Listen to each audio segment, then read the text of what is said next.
नमस्कार दोस्तों, R S में आपका स्वागत है। दोस्तों, करंट अफेयर्स के सीरीज हम लोग अगस्त महीने के पार्ट 2 में 8 से 15 अगस्त 2025 तक के करंट अफेयर्स के सभी क्वेश्चंस का सॉल्यूशन देखेंगे। दोस्तों, रियल टाइम में डिटेल्स करंट अफेयर्स के जानकारी के लिए आप मेरे साथ व्हाट्सएप चैनल @RS में जुड़े रह सकते हैं। और दोस्तों, आपको पता है प्रत्येक क्वेश्चन के साथ बहुत सारी एडिशनल इन्फॉर्मेशन की प्राप्ति होती है, तो बहुत गौर के साथ स्टार्ट करते हैं। पहला क्वेश्चन है, विश्व स्वास्थ्य संगठन ने हाल में किसे कैंसरकारी घोषित किया है? तो हाल ही में विश्व स्वास्थ्य संगठन अर्थात WHO ने हेपेटाइटिस डी को कैंसरकारी घोषित किया है। Next, reserve bank of India का अप्रैल 2024 के दिशा निर्देशों के अनुसार लघु वित्त बैंक को अर्थात स्मॉल फाइनेंस बैंक को यूनिवर्सल बैंक में बदलकर उसे अधिक शक्ति प्रदान करना है के अनुसार पहले स्मॉल फाइनेंस बैंक को यूनिवर्सल बैंक में बदलने के सिद्धांतों की मंजूरी दी गई है। वो कौन सी है? तो है AU स्मॉल फाइनेंस बैंक। क्या है कि RBI ने अपने अप्रैल 2024 में कुछ दिशा निर्देश जारी किए थे, जिसमें जो लघु वित्त बैंक है अर्थात स्मॉल फाइनेंस बैंक है, तो उन्हें यूनिवर्सल बैंक में बदलना है तथा उसे और अधिक शक्ति प्रदान करना है। तो उसी के सिद्धांतों को मंजूरी देते हुए AU स्मॉल फाइनेंस को हाल में यूनिवर्सल बैंक में बदल दिया है और AU स्मॉल फाइनेंस बैंक जो है और यूनिवर्सल बैंक में बदलने वाली पहली कंपनी बन गई है। नेक्स्ट, महिलाओं को सशक्त बनाने के उद्देश्य से शुरू संयुक्त राष्ट्र महिला के क्षमता निर्माण कार्यक्रम United Nation universal flagship capacity building programme अर्थात CSILD सेकेंड का उद्घाटन नई दिल्ली में किसने किया? तो इसका उद्घाटन किया गया है केंद्रीय मंत्री अन्नपूर्णा देवी के द्वारा। तो याद रखना है UN women flagship capacity building programme, जिसका नाम है CLEAD 2, ठीक है, CLEAD सेकेंड। तो उसका उद्घाटन हाल ही में अन्नपूर्णा देवी के द्वारा किया गया है और ये जो है वो महिलाओं को सशक्त बनाने के उद्देश्य से संयुक्त राष्ट्र का एक क्षमता निर्माण कार्यक्रम है। नेक्स्ट, भारत का सहकारी क्षेत्र 2025 के अंत तक भारत ब्रांड के नाम से एक टैक्सी सेवा शुरू करने जा रही है, जो ओला, उबर इत्यादि को टक्कर देगी। तो इसमें कौन सी सहकारी संस्था सम्मिलित है?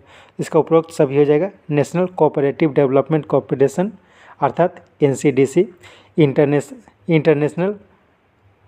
इंडियन हो जाएगा यहाँ पे, ठीक है, Indian farmers fertilisers cooperative limited अर्थात IFFCO, Gujarat cooperative milk marketing federation अर्थात GCMMF, ये तीनों इसमें शामिल है। नेक्स्ट, भारतीय रेलवे ने फेस्टिवल सीजन के लिए round trip package scheme launch की है। इसके अंतर्गत रिटर्न जर्नी पर बेसिक फेयर में कितने प्रतिशत तक की छूट देने की घोषणा की गई है? तो इसमें 20% तक की छूट देने की घोषणा की गई है। नेक्स्ट, भारत का पहला स्टेम सेल बायो बैंक का उद्घाटन केंद्रीय विज्ञान एवं प्रौद्योगिकी राज्य मंत्री डॉक्टर जितेंद्र सिंह ने कहाँ स्थित national institute of animal biotechnology में किया? तो इसका उद्घाटन किया गया है हैदराबाद स्थित national institute of animal biotechnology, ठीक है। तो भारत का पहला स्टेम सेल बायो बैंक, इसका उद्घाटन हाल ही में किया गया है हैदराबाद में national institute of animal biotechnology. Next, Karnataka के उप मुख्यमंत्री DK शिवकुमार ने 60,000 दर्शकों की क्षमता वाली देश की दूसरी सबसे बड़ी खेल परिसर का घोषणा किस शहर में की है? तो बेंगलुरु में देश का दूसरा सबसे बड़ा खेल परिसर, जिसकी क्षमता होगी 60,000 दर्शकों की, इसकी घोषणा की गई है। वर्तमान में विश्व का सबसे बड़ा क्रिकेट ग्राउंड है अहमदाबाद का नरेंद्र मोदी स्टेडियम, दूसरा है मेलबोर्न, तीसरा बन जाएगा बेंगलुरु। वर्तमान में भारत में अगर देखा जाए तो दूसरे नंबर का है कोलकाता, लेकिन इसे छोड़कर दूसरे नंबर का बन जाएगा बेंगलुरु और कोलकाता का जो ईडन गार्डन है वो तीसरे नंबर पे चला जाएगा। Next, ministry of electronics and information technology के STQC निदेशालय द्वारा डिजिटल पहुंच बनाने के उद्देश्य से किस बैंक के दिव्यांगजनों के लिए खास वेबसाइट के लिए STQC प्रमाण पत्र दिया गया और यह STQC प्रमाण पत्र प्राप्त करने वाली पहली बैंक बन गई है। तो यह बैंक ऑफ इंडिया क्या है, MITI यानी कि ministry of electronics and information technology. इसकी एक संस्था है STQC निदेशालय जो दिव्यांगजनों के लिए विशेष कार्यों पर ध्यान देती है। तो बैंक ऑफ इंडिया जो है वो क्या किए, अपना जो ये वेबसाइट बनाई हो उसमें कुछ दिव्यांगजनों के लिए खास व्यवस्था की गई है। तो उसी के लिए उसे STQC प्रमाण पत्र दिया गया है बैंक ऑफ इंडिया को, और बैंक ऑफ इंडिया जो है STQC प्रमाण पत्र प्राप्त करने वाली भारत की पहली बैंक बन गई है। नेक्स्ट, आत्मनिर्भरता की ओर एक और कदम बढ़ाते हुए रक्षा मंत्री ने मध्य प्रदेश के रायसेन जिला में भारत अर्थ मूवर्स लिमिटेड अर्थात BEML के एक रेल कोच निर्माण इकाई की आधारशिला रखी। यह किसके लिए कोच निर्माण करेगी, तो इसका उपरोक्त सभी हो जाएगा, वंदे भारत, अमृत भारत और मेट्रो ट्रेन, इन तीनों के लिए कोच निर्माण करेगी BEML, जिसकी एक इकाई की आधारशिला रखी गई है मध्य प्रदेश के रायसेन जिला में, और इसका उद्घाटन किया गया है रक्षा मंत्री राजनाथ सिंह के द्वारा। Next, Numbeo safety index by city 2025 के अनुसार कौन विश्व की 49वीं तथा भारत की सबसे सुरक्षित शहर बनी है, तो भारत की सबसे सुरक्षित शहर बन गई है मैंगलोर, जो कि कर्नाटक में है। भारत में अगर देखा जाए तो बड़ौदा दूसरे स्थान पर है, अहमदाबाद तीसरे स्थान पर, सूरत चौथे स्थान पर है।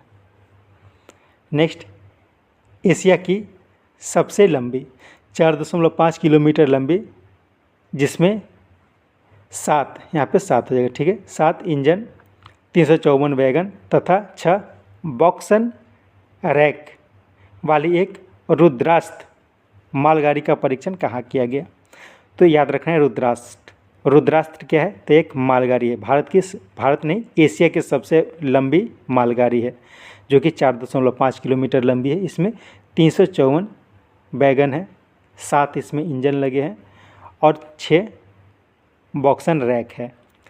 तो इसका उद्घाटन, इसका ट्रायल हाल ही में किया गया, उपरोक्त दोनों हो जाएगा, यानी कि उत्तर प्रदेश के गंज ख्वाजा से झारखंड के गढ़वा के बीच इसका ट्रायल किया गया है।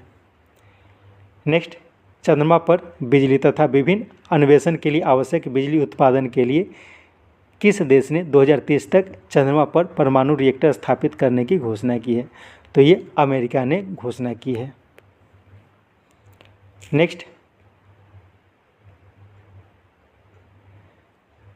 किस देश के पुरातत्वविदों ने 14 व्यक्तियों के 3000 वर्ष पुराने अवशेष की खोज की है। यह जो अवशेष है ये क्यूपिसनिक संस्कृति में अनुष्ठानिक बलि के शिकार माने जाते हैं। तो हाल ही में पेरू में, ठीक है, पेरू में 14 व्यक्तियों के अवशेष मिले हैं जो कि 3000 वर्ष पुराने हैं। तो उसे देखकर ऐसा लगता है कि वहाँ पे एक क्यूपिसनिक संस्कृति होती है, यानी कि पेरू की क्यूपिसनिक संस्कृति होती है, तो उसमें बलि चढ़ाई जाती है, तो वही अनुष्ठानिक बलि है, उसका शिकार माना जाता है। तो उसको यह देखने से यह पता चलता है कि उसके दोनों हाथ पीछे से बांध दिए गए हैं और एक बालू के टीले के पास उसके पेट को रख के और इस तरह से रखा गया है जैसे कि उसको मार के वहाँ पे छोड़ दिया गया हो। नेक्स्ट, वियतनाम की ऑटोमोबाइल कंपनी विनफास्ट ने कहाँ अपनी असेंबली लाइन स्थापित करने की घोषणा की है, तो ये स्थापित की जाएगी तुतीकोरिन तमिलनाडु में। महाराष्ट्र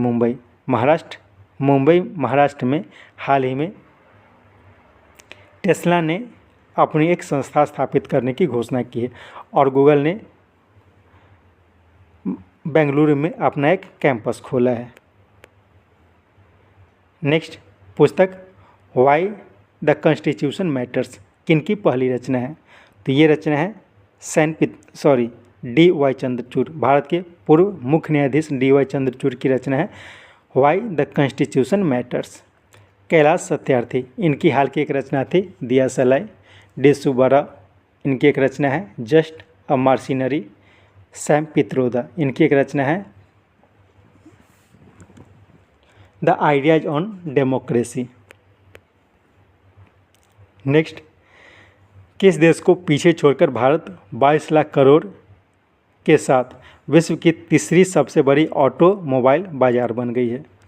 तो हाल ही में जापान को पीछे छोड़कर भारत तीसरे नंबर की यानी कि तीसरे स्थान पर पहुंच गई, भारत विश्व की सबसे बड़ी ऑटोमोबाइल बाजार के रूप में।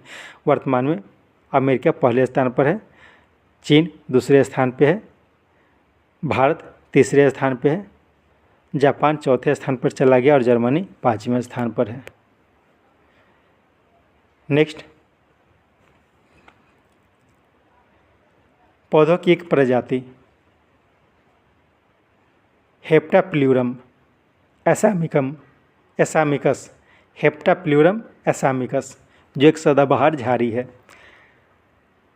तथा इसकी एक कम आबादी होने के कारण IUCN में इसे डाटा डेफिसिट श्रेणी में रखा गया है। इसे कहाँ खोजा गया है? तो इसे असम में खोजा गया। तो ध्यान रखना है, एक झाड़ी है, सदाबहार झाड़ी है, जिसका जो एक नई स्पेसीज है और उसका नाम रखा गया हेप्टाप्ल्यूरम एसामिकस। IUCN के विभिन्न श्रेणियाँ होती है, जैसे कि रेड लिस्ट होता है, तो उसमें इसे डेफिशिएंट श्रेणी में डाटा डेफिशिएंट यानी कि इसके बारे में ज़्यादा डाटा अभी प्राप्त नहीं, क्योंकि इसकी संख्या जो है बहुत कम है और कुछ खास स्थानों पर यानी कि अभी वर्तमान में असम के आसपास में ही देखा गया है। नेक्स्ट, राजगीर बिहार में आयोजित एशियाई रग्बी अंडर-20 फाइनल किसने जीता? तो इसमें उपरोक्त दोनों हो जाएगा। महिला वर्ग में चीन ने जीता है और पुरुष वर्ग में हांगकांग ने जीता है। नेक्स्ट, गृह मंत्री अमित शाह ने हाल में नई दिल्ली में 7वीं नार्को समन्वय केंद्र के शीर्ष स्तरीय बैठक की अध्यक्षता की। इसमें सत्य कथन को पहचानना है, तो इसका उपरोक्त सभी कथन सत्य हो जाएगा। पहला यहाँ पे ये ध्यान रखना है, सबसे पहले तो मानस क्या है? मानस है मादक पदार्थ निषेध सूचना केंद्र, ठीक है, मानस पदार्थ निषेध सूचना केंद्र, जिसका नंबर है 1933। तो मानस जो है इसका फुल फॉर्म याद रखना है, एक नारकोटिक्स हेल्पलाइन नंबर है। तो नारकोटिक्स हेल्पलाइन नंबर मानस अर्थात मादक पदार्थ निषेध सूचना केंद्र 1933 का शुभारंभ किया गया। दूसरा, श्रीनगर में नारकोटिक्स कंट्रोल ब्यूरो अर्थात NCB के क्षेत्रीय कार्यालय का वर्चुअल उद्घाटन किया गया। NCB अर्थात नारकोटिक्स कंट्रोल ब्यूरो की वार्षिक रिपोर्ट 2023 और नशा मुक्त भारत पर एक संग्रह का विमोचन किया गया। नेक्स्ट, केंद्रीय स्वास्थ्य मंत्रालय द्वारा देश भर में दवाओं, यहाँ पे दवाओं हो जाएगा, ठीक है, दवा मेडिसिन, दवाओं की सुरक्षा, गुणवत्ता और प्रभावकारिता सुनिश्चित करने के उद्देश्य से state health regulatory excellence index launch किया। उसका नाम क्या है? तो उसका नाम है श्रेष्ठ का फुल फॉर्म क्या हो जाएगा? State health regulatory excellence index, ठीक है। नेक्स्ट, 2030 कॉमनवेल्थ गेम्स की मेज़बानी के लिए किस शहर का नाम का प्रस्ताव रखा गया है? तो हाल ही में ये घोषणा हुई है कि 2030 कॉमनवेल्थ गेम्स जो है वो भारत में आयोजित की जाएगी और उसके लिए अहमदाबाद का नाम प्रस्तावित किया गया है संसद में। ऊपर बताया गया था राजगीर में हाल ही में अंडर-20 एशिया अंडर-20 रग्बी चैंपियनशिप का आयोजन किया गया था। गोवा में फीडे यानी कि चेस का वर्ल्ड कप, ये गोवा में आयोजित की जाएगी। श्रीनगर में पहली बार खेलो इंडिया वाटर गेम्स का आयोजन किया जाएगा। नेक्स्ट, पाकिस्तान के किस संगठन को अमेरिका ने हाल में आतंकवादी संगठन घोषित किया है? तो इसका उपरोक्त दोनों हो जाएगा। पहला है बलूचिस्तान लिबरेशन आर्मी और दूसरा है TRF। नेक्स्ट, कहाँ आयोजित विश्व खेल 2025 में वुशु एथलीट नम्रता बत्रा ने रजत पदक जीतकर इतिहास रचा। तो इसका आयोजन हाल ही में चीन में किया गया था। ठीक है, चीन में हाल ही में विश्व खेल 2025 का आयोजन किया गया है। भारत की नम्रता बत्रा जो है वो वुशु एथलीट है और उन्होंने ऐसी पहली महिला बनी है जिन्होंने इसमें पदक जीता है और इन्होंने सिल्वर मेडल जीता है। नेक्स्ट, सितंबर 2025 में संयुक्त राष्ट्र महासभा के 80वें सत्र में कौन फिलीपींस को द्विराष्ट्र समाधान के रूप में एक देश के रूप में मान्यता देने की घोषणा की है? तो ये ऑस्ट्रेलिया ने की है। 80वें सत्र, संयुक्त राष्ट्र महासभा के 80वें सत्र का आयोजन सितंबर महीने में किया जाना है। तो वह जो बैठक होगी उसमें द्विराष्ट्र समाधान के रूप में फिलीपींस को मान्यता देगा ऑस्ट्रेलिया। इससे पहले ब्रिटेन, फ्रांस और कनाडा जो है वो फिलीपींस यहाँ पे नहीं होगा, फिलिस्तीन हो जाएगा। ठीक है, फिलिस्तीन को मान्यता देगा। नेक्स्ट, पहले खेलो इंडिया वाटर गेम्स का आयोजन श्रीनगर के डल झील में किया जाएगा। इसमें किन खेलों को शामिल किया गया है? इसका उपरोक्त सभी हो जाएगा, कायाकिंग, कैनिंग और बोरोइंग। नेक्स्ट, भारत और श्रीनगर के बीच आयोजित होने वाली नेवल एक्सरसाइज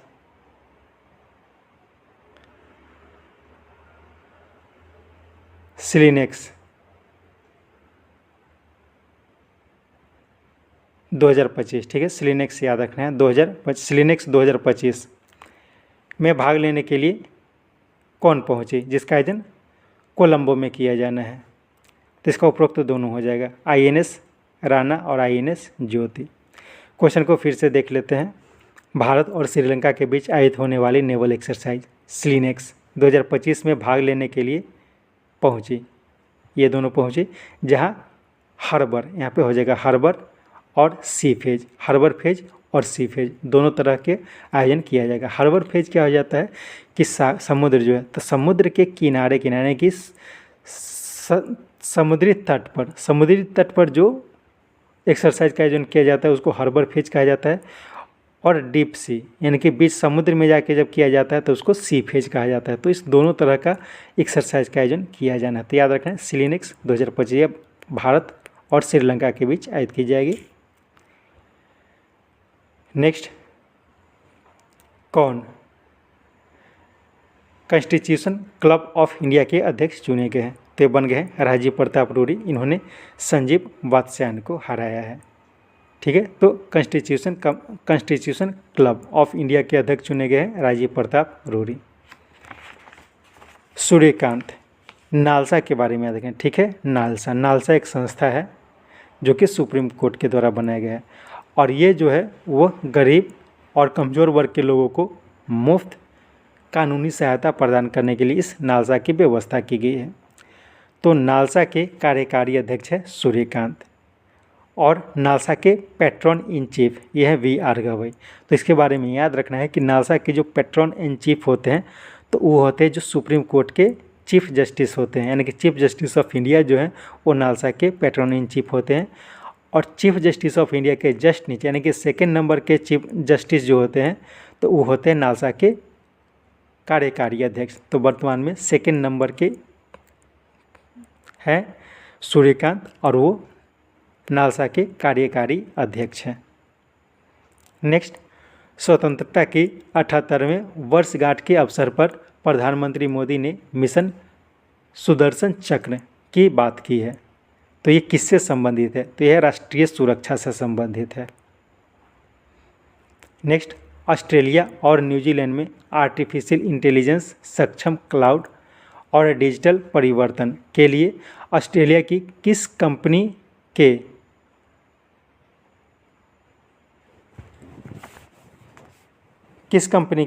75% हिस्सेदारी को इन्फोसिस ने खरीदी है।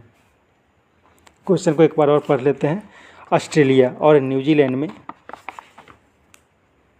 आर्टिफिशियल इंटेलिजेंस सक्षम क्लाउड और डिजिटल परिवर्तन के लिए ऑस्ट्रेलिया की किस कंपनी से वर्सेंट, किस कंपनी से परसेंट नहीं होगा वर्सेंट हो जाएगा, ठीक है, किस कंपनी से वर्सेंट की 75% की हिस्सेदारी इन्फोसिस ने खरीदी है। तो अमेरिका की एक कंपनी है टेल्स्ट्रा, ठीक है, टेल्स्ट्रा, इसी की एक कंपनी है वर्सेंट, ठीक है, वर्सेंट जो है इसकी पेरेंट कंपनी है टेल्स्ट्रा। तो इस वर्सेंट की 75% हिस्सेदारी जो है वो इन्फोसिस ने खरीदने की घोषणा की है। इससे क्या फ़ायदा होगा उसे, तो ऑस्ट्रेलिया और न्यूजीलैंड क्षेत्र में आर्टिफिशियल इंटेलिजेंस सक्षम क्लाउड और डिजिटल परिवर्तन के लिए कार्य करेगी। इसके साथ याद रखना है पेटीएम के बारे में, ठीक है। पेटीएम जो है वो एक इंडियन कंपनी है, लेकिन पहले जो है इसमें कुछ परसेंटेज जो है वो चाइना की एक कंपनी थी, जैसे एंड फाइनेंसेस, ये जो है वो चाइना की कंपनी है। तो इसमें पेटीएम की कुछ प्रतिशत हिस्सेदारी जो है वो एंड फाइनेंशियल के पास थी, लेकिन इस एंड फाइनेंशियल की जो हिस्सेदारी थी पेटीएम में, तो उसे वापस 197 जो कि पेटीएम की पेरेंट कंपनी है उसने खरीद ली है। तो इसके बाद क्या हो गया कि पेटीएम जो है वो 100% इंडियन कंपनी बन गई है। तो ये ध्यान रखना है, 197 और पेटीएम दोनों एक तरह से देखा जाए तो एक ही कंपनी है। पेटीएम के पेरेंट कंपनी है 197, लेकिन 197 में जो कुछ प्रतिशत की हिस्सेदारी थी वो एंड फाइनेंशियल के पास थी, तो उसे वापस 197 में खरीद ली है। नेक्स्ट, अनंत अंबानी द्वारा स्थापित वनतारा के विरोध के बीच हथनी माधुरी के लिए कहाँ स्थित नंदिनी गांव में एक सुविधा केंद्र स्थापित करने की घोषणा की गई है। तो ये की जाएगी कोल्हापुर में। कोल्हापुर में नंदिनी गांव है, वहीं पे हथनी नंदिनी के लिए एक सुविधा केंद्र की स्थापित करने की घोषणा की है। क्या हुआ था कि वनतारा जिसका उद्घाटन प्रधानमंत्री नरेंद्र मोदी के द्वारा किया गया था, जिसकी स्थापना मुकेश अंबानी के बेटे अनिल अंबानी के द्वारा किया गया था। तो एक हथनी थी जो कि कोल्हापुर में थी, उसका नाम है माधुरी। तो उसे लेकर वनतारा में गया गया था, तो उसका बहुत विरोध प्रदर्शन हुआ, मामला कोर्ट तक गया। तो कोर्ट ने यह निर्देश दिया कि उसे वापस करना है। तो उसे वापस करते हुए क्या किया गया कि कोल्हापुर में जो नंदिनी गांव है वहीं पे एक सुविधा केंद्र की स्थापना करने की घोषणा की है। नेक्स्ट, नागालैंड के राज्यपाल का हाल में निधन हो गया, उनका नाम क्या है? तो उनका नाम है ला गणेशन सत्यपाल मलिक, इनका भी हाल में निधन हो गया था। और ये जो हैं वो सबसे अंतिम में जम्मू और कश्मीर के राज्यपाल थे। इससे पहले ये बिहार के राज्यपाल रह चुके हैं और यूपी के राज्यपाल भी रह चुके थे। जगदीप धनखड़ भारत के पूर्व उपराष्ट्रपति थे। स्वास्थ्य कारणों से इन्होंने अपने पद से इस्तीफा दे दिया। नेक्स्ट, किस राज्य सरकार ने जेपी सेनानियों का पेंशन दोगुना करने की घोषणा की है? तो बिहार में जेपी सेनानी जो भी थे, यानी कि जेपी आंदोलन जब हुआ था, जयप्रकाश नारायण के द्वारा जो आंदोलन किया गया था, तो उसके जो सेनानी थे उन्हें पेंशन दिया जाता था। तो अब उस पेंशन को दोगुना करने का फैसला बिहार सरकार ने लिया है। इसके साथ ही यह सेट समाप्त होता है। उम्मीद है यह सेट आपके लिए उपयोग होगा। कोशिश करके 2-3 बार करके इस सेट को सुने ताकि अधिक से अधिक जानकारी आपको मिल सके। Thank you.